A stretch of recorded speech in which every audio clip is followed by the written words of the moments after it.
The 1990s are a time we still all remember. We still hear the music on the radio, see the influence in today's styles. It's a time when grunge music, thin brows, dark lipstick, and fast food chains were everywhere you turned around.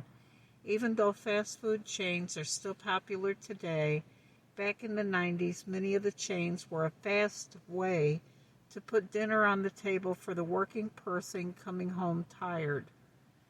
We all know them, we all have had them, but during the 90s, one of the incidents at a fast food chain would change the face and image of the later night dining forever. Late night murder massacre, the Browns Chicken Massacre, was a mass murder that occurred on January 8th, 1993 in Palatine, Illinois, at a Browns Chicken fast food restaurant where two robbers killed 7 of the employees. Before we begin, I'd like to welcome any new listeners and subscribers. I'm your host, Kathy, and welcome to Inner Darkness podcast. For those returning or those who have been with me since the podcast started, thank you for coming back again and again. Now on to the show. The victims included the owners and 5 employees. For privacy reasons and respect for the living family members of the victims, their names will not be shared on the podcast. The assailants stole between $1,800 and $1,900 from the restaurant, which in 2021 is now the equivalent to $3,200 to $3,400. In March 2002, more than 9 years after the murders, Ann Lockett came forward and implicated her former boyfriend, James Degorski, and his associate, Juan Luna, in the crime. It later turned out that Juan was a former employee of the restaurant, angry for being fired, and had formed a plan that he and James were going to steal cash from the restaurant. When the employees failed to return home from work, concerned family members called police, and when they arrived, they found one of the employees' cars was still in the apparent closed Browns Chicken's parking lot. When officers arrived at the building, they spotted the rear door open. Once they entered, they found the horror inside.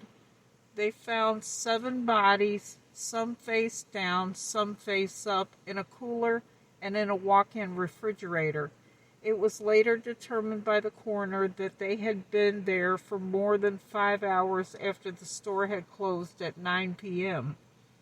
In April 2002, authorities matched a DNA sample from Juan to a sample of saliva from a piece of partially eaten chicken found in the garbage during the crime scene investigation. Thankfully, the chicken had been kept in a freezer for most of the time since the crime. Authorities arrested the 2 men on May 16, 2002. Juan later confessed to the crime during an interrogation.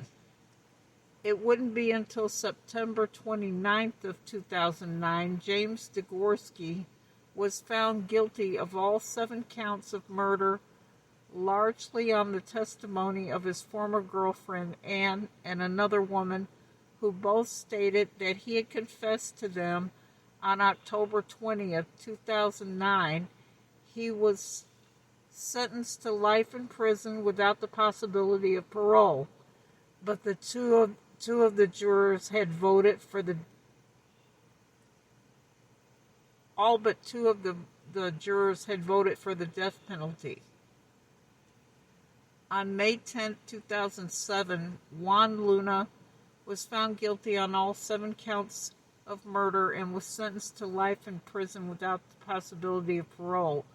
The state had sought the death penalty, which was available at the time, but the jury's vote of 11-1 in favor of the death penalty fell short of the required unanimity to impose it. In the years following the incident, a negative shadow cast on the chain. Sales at all the restaurants dropped 35%. Within the following months after the incident, and the company eventually closed 100 restaurants in Chicagoland area. As of this episode, both men are currently in prison at the Statesville Correctional Center. Thank you all so much for listening. If you have any recommendations, please feel free to comment or contact me. I'm on all social media, and they are all linked on the page. If you would like to support the show, you can find me on Patreon, which is linked as well.